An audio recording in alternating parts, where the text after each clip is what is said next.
Hi everyone, this is my first time using this application on my computer here, so please bear with me. But let's go ahead and get started. EDFN 530, Instructional Technology, Design, and Assessment. Hello, and my name is David C. Zemer. I work with the Hempfield School District, Farmdale Elementary, 5th grade. I did my undergraduate and graduated 2010 from Millersville University. Graduated with my bachelor's degree in elementary education, K through 6. After I graduated, I bounced around to a couple different schools, going from Central York, where I did my professional block and student teaching block, to Hempfield School District, where I went from 4th and 5th grade down to 3rd grade and then back up to 5th grade. I actually substituted and did some long-term subs for about 4 years before I finally received my contracted position, where I've been in the same school now for the last 3 years. So pretty excited about that. Now, we're asked the question to discuss why we are pursuing this course. Well, not only is this one of my electives that go towards my master's degree in early childhood, but also I'm very intrigued by the whole STEM process and STEM initiative. In 5th grade, we are going one-to-one, as you can see. I put some technology stuff up here, and we are using the iPads that every student has received now, finally, by the second week of school. And we use a lot of technology, but I want to make sure that I'm using the technology meaningfully, not just to use it. So from day to day, I definitely keep an eye on what I'm using it for. I did a few different challenges for the beginning of the year, kind of as a get to know you to my students. We had the Marshmallow Challenge, where they built towers with marshmallow and spaghetti, and then also a team building of how to use this contraption of a rubber band and a bunch of strings in order to create a cup tower or take the cup tower down. So a little bit of engineering, a little bit of different thinking, and I don't really give the students many restrictions, just give them very little detail, and they work some inquiry learning, and they get the job done. They figure out how it works and what they need to do to get it to work. Other interests I have, as you may see, may know, may not know, up here in the upper corner, I have one of our famous portraits. It's called a Fred to Fred painting. It's a Freemasonry painting. As you can see, the Freemason symbol up here. I am involved in the Freemasonry. I have my Master Mason's degree, I guess you would say, for some of you, and I really enjoy the organization. It's a lot of history and a lot of a lot of volunteering and a lot of making a person better. Definitely help to donate money to as many charities as we can, and big nonprofit organizations. So I really enjoy being part of the Freemasons. A lot of history too, which I like.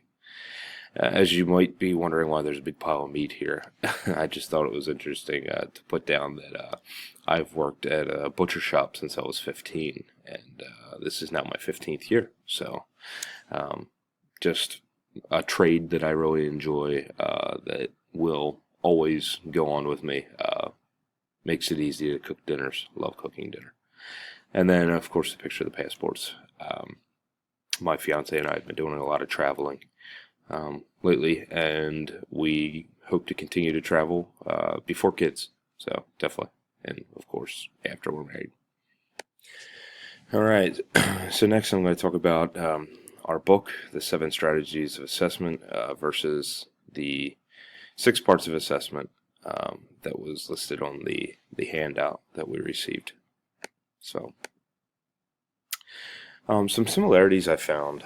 I realized that the objectives by Champius, I guess you would pronounce it, and Gupta, they both really focus in on the tools that both a teacher and a student can use. On I believe it was page 10 in the chappies, talks about maximizing the effectiveness of assessment to promote motivation and achievement by getting the students involved from the very start. Giving minimal direction, but having the students meeting conditions, that hopefully drive student ideas. Where am I going? Where am I? How can I close the gap?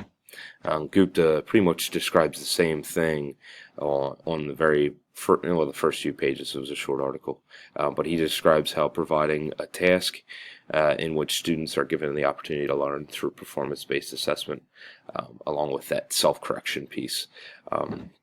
Both seem to be striving to make that self-regulated learner, having the power in the child's hand. They realize what they need to do, how to do it, what to do to make themselves better as students. So I feel like the objective and the meaning behind both these articles had very similar ideas of what they wanted to achieve from their style of assessment.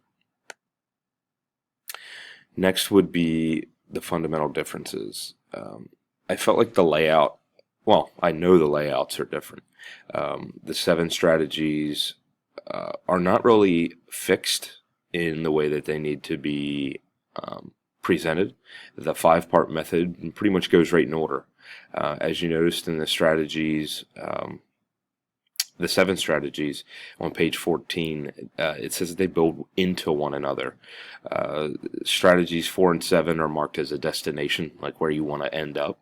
1 to 3 enable the student to work to the best of their ability, and then I believe it was 5 and 6 are also add-ons like you can throw in there to really help strengthen the child's performance. In my classroom, I feel like the matching pedagogical philosophy would be the 7 strategies. We really focus on providing that essential question, providing good examples. I realized that, in the book it said to also provide, really strengthens your teaching by providing weak examples, which I'd really like to start working on. But the 7 strategies also, offer feedback during the learning. You're working towards student self-assessment and providing reflection opportunities for the student. Other reasons, I guess, just using the evidence of what students learn to meet the needs of the students and to help, reflect on instruction and providing that feedback really is why I use this strategy probably more than the 5-part strategy. And considering I teach 5th grade and not a middle school grade or a high school, so 7 strategies seems to be for the elementary level. So, well, that's my screencast, and I hope you enjoyed, and I will see you guys again. Thanks. Bye.